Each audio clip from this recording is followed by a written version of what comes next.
ABTA test paper 2025 Bangla page নম্বর 933। প্রথম প্রশ্ন, তোমার নাম কি হে?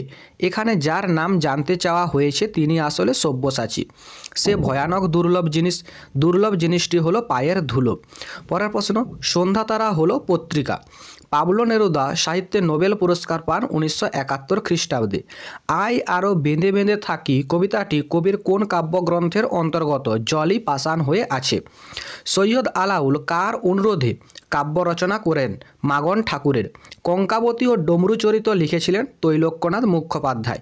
আদিতে ফাউন্টেন পেনের নাম ছিল রিজার্ভার পেন।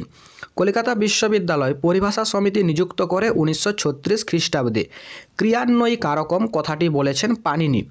অনুসর্গের অপর নাম পরসর্গ। সমাস হলো পদে পদে মিলন। ঘরে বাইরে হলো অলপ দ্বন্দ্ব সমাস। যার বা যাদের সম্পর্কে কিছু বলা হয় তাকে উদ্দেশ্য বলে। আদেশ, উপদেশ, অনুরোধ, নিষেধ প্রভৃতি বোঝালে হয় অনুজ্ঞাবাচক বাক্য। ভাববাচ্যে প্রাধান্য থাকে ক্রিয়ার ভাবের। তার বই পড়া হয়, এটি আসলে ভাববাচ্য। 2.1.1 প্রথম প্রশ্ন, নদের চাঁদের বয়স কত? নদের চাঁদের বয়স 30 বছর।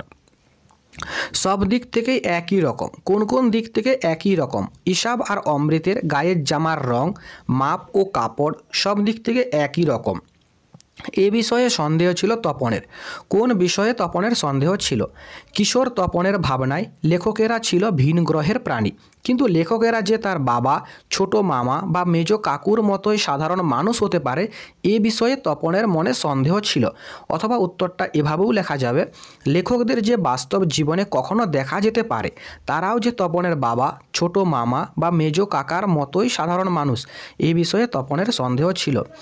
এইবার সরে পড়ো কথাটি কে কাকে বলে? একদিন দুপুরে চকের বাস স্ট্যান্ডে হরিদা পাগলের ছদ্মবেশে হাতে থান ইট নিয়ে বাসে বসে থাকা যাত্রীদের দিকে তেড়ে যাচ্ছিলেন। সেই প্রেক্ষিতে বাস ড্রাইভার কাশীনাথের এই উক্তি, নইলে নিজে খায়নে। নইলে কথাটি ব্যবহারের কারণ কি? গিরিশ মহাপাত্র জানায়, তিনি গাঁজার কোলকে পথে কুড়িয়ে পেয়েছেন অপরকে সাহায্য করার জন্য। অপরকে সাহায্য করতে না পারলেও তিনি নিজে খান না, এই কারণেই নইলে শব্দটি ব্যবহার করা হয়েছে। পরের প্রশ্ন, কবিতার প্রশ্ন, আমরা ফিরেছি দৌড়ে দৌড়ে। এখানে আমরা কারা? কবি শঙ্খ ঘোষ রচিত আই আরও বেঁধে বেঁধে থাকি কবিতায় আমরা বলতে বা আমাদের বলতে যুদ্ধবিধ্বস্ত, আশ্রয়চ্যুত, সর্বহারা সাধারণ মানুষদের বোঝানো হয়েছে। আমি চলে গেলাম দূরে। এখানে দূর কথাটি কী অর্থে ব্যবহৃত? কথকের বহুদূর চলে যাওয়া অর্থে দূর কথাটি ব্যবহৃত হয়েছে। সভ্যতার শেষ পুণ্যবাণী, পুণ্যবাণীটি কি? সভ্যতার শেষ পুণ্যবাণীটি হলো ক্ষমা করো। ছদ্মবেশী অম্বুরাশি সুতা উত্তরিলা। অম্বুরাশি সুতাকে? অম্বুরাশি সুতা হলেন দেবী লক্ষ্মী। প্রলয় উল্লাস কবিতাটি কোন কাব্যগ্রন্থ থেকে নেওয়া হয়েছে? প্রলয় উল্লাস কবিতাটি কাজী নজরুল ইসলামের অগ্নিবীণা কাব্যগ্রন্থের অন্তর্গত। এরপর প্রবন্ধের প্রশ্ন, কারণ তাদের নতুন করে শিখতে হচ্ছে। তাদের কেন নতুন করে শিখতে হচ্ছে?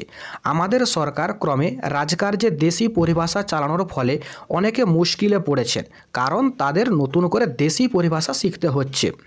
পরের প্রশ্ন, অবিখ্যাত লেখকের বৈজ্ঞানিক রচনা প্রকাশের পূর্বে সম্পাদকের কী করা উচিত?